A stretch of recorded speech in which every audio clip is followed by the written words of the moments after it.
السلام عليكم ورحمة الله وبركاته. ازيكم يا بنات؟ عاملين ايه النهارده هعملكم خيار مخلل سريع، ماشي؟ اللي هو بتعمليه تكليف في نفس الوقت، يعني مش بيستنى عليه. انا هنا حطيت المية تغلي، تمام، حطيت فيها حبة ملح. إيه كده الخيار انا قطعته. بصوا يا بنات، احنا عندنا هنا اهو، احنا بنجيب الخيار الكبير. هو طبعا الخيار المخلل بيكون احلى بالخيار الصغير، تمام. احنا بنجيب الخيار الكبير لانه بيكون ارخص، وبنعمل كمية، ماشي.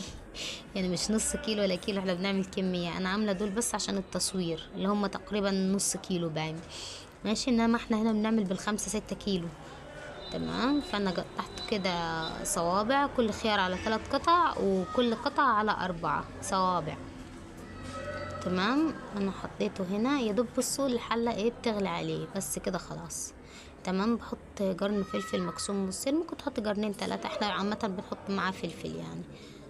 ودي بتنجانية واحدة مقطعة على 4، تمام. وده قرن فلفل حامي بيدي طعم حلو.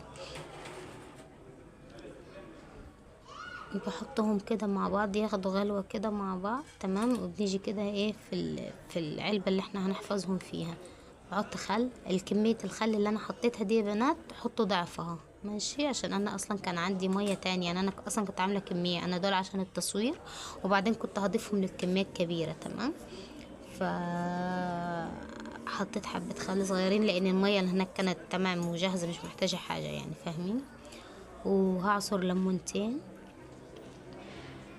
ونظبط الملح. بصي يا بنات، انا يعني امي بتحط ميه مغليه وتبرد، يعني تغلي الميه وتسيبها تبرد، وبعدين بعد ما تحط الخل والليمون والملح بتحط لهم درسين توم اخضر، ماشي. اخضر درسين توم اللي هو يعني درسين توم نيين، تمام.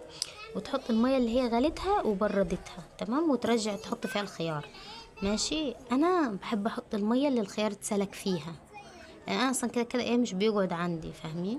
يعني مش بيطول عندي. يعني انا مثلا ممكن 5 6 كيلو كبرهم اسبوع وده بيبقى كده اتاخروا كمان، تمام.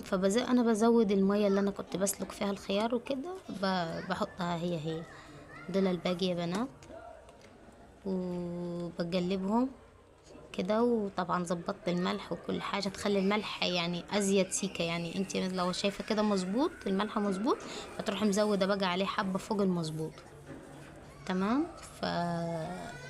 كده بقى انا حطيت الليمون عادي. الليمون مادة حفظ على فكرة، مش هيعمل اي حاجة، بس المهم ان انت تكوني غاسلة الليمونة كويس يعني. بس كده يا بنات، اشوفكم في فيديو تاني. ما تنسوش الاشتراك في القناة، وما تنسوش اللايك كده.